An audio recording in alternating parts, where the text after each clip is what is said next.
Now, the chairman of the Council of Governors, Wycliffe Oparanya, now alleges a new plot to cripple counties using the National Assembly to deny them access to adequate shareable revenue. Oparanya says the collapse of negotiations between the National Assembly and the Senate was part of a scheme drawn by the National Treasury and given to the National Assembly to execute. NTV's political affairs reporter Kennedy Mureithi with the latest on the tussle over funds allocation in two counties in the 2019-2020 financial year. Efforts to get a solution on the amount of money to go to counties have hit a snag with a meeting slated for Monday next week between the Deputy President, governors and the National Treasury, being one of the last points of hope for counties to get more money.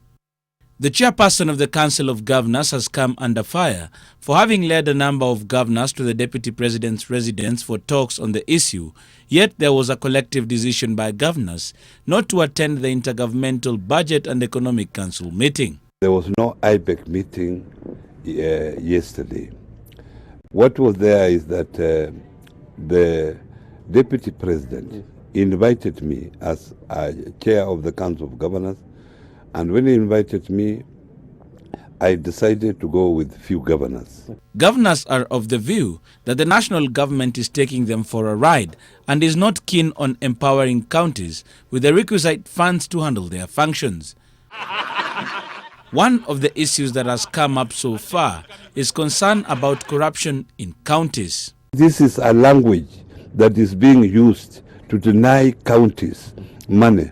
Oparanya says he put up a strong case for counties and their quest for more cash, arguing there were fears the ping-pong on what should be sent to devolved units was an indication of a government hell-bent on stifling devolution. National government, the Treasury is already in bed with the National Assembly to deny us money to the county. The governors insist they will not take anything below 327 billion shillings, a figure the Senate was pushing for at their mediation meeting with the National Assembly, which stuck at 316 billion shillings.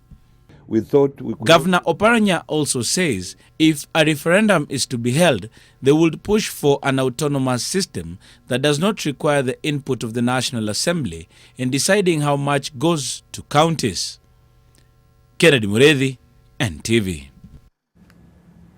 All right, let's now cross over live to our reporter Kennedy Mureithi, who is in Parliament for more details on the same. Kennedy, a very good afternoon to you. Well, a very good afternoon to you, Zainab, there in studio. And interestingly, that story that has just gone on air was the subject of our discussion that we had this morning with Leader of Majority, Aden Duale, who actually laughed off those comments by the chairperson of the Council of Governors, that is Wycliffe Oparanya. And he said the moment that the governor says that they are in bed with the executive and the National Treasury, then what are they doing? Remember, the Constitution under the PFM Act says that the national government on all matters concerning money should come from the National Assembly, then it goes to the Senate. And on this division of revenue bill, which has actually caused quite a stir, they were not able to agree when this matter went to the mediation. But today morning we were able to talk to the Leader of Majority, Aden Duale, and he says that this bill is going to be reintroduced in the National Assembly next week. That is when they will have already probably agreed with the Senate on what the way forward is. When the Committee on Mediation was sitting last week before the budget was read, they were not able to agree, and both of them the Senate stuck at 327 billion shillings and the National Assembly stuck at 316 billion shillings, leading to the collapse of that committee.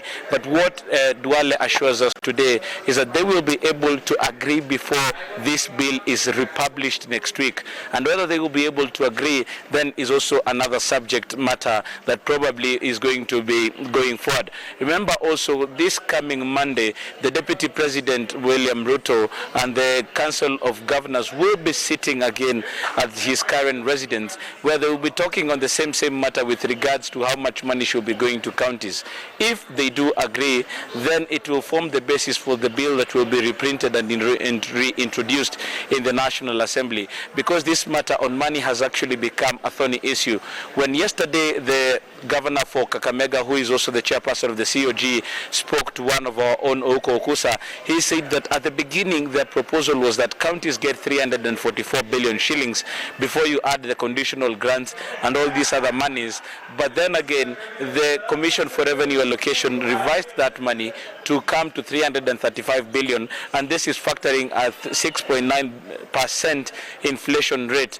But then again, that figure was refused, and when they went to mediation, it came to 327 billion from the senator's side, who say that they have factored the basic inflation, which is at 4%, but the National Assembly says there is no money and it has to stick at 316.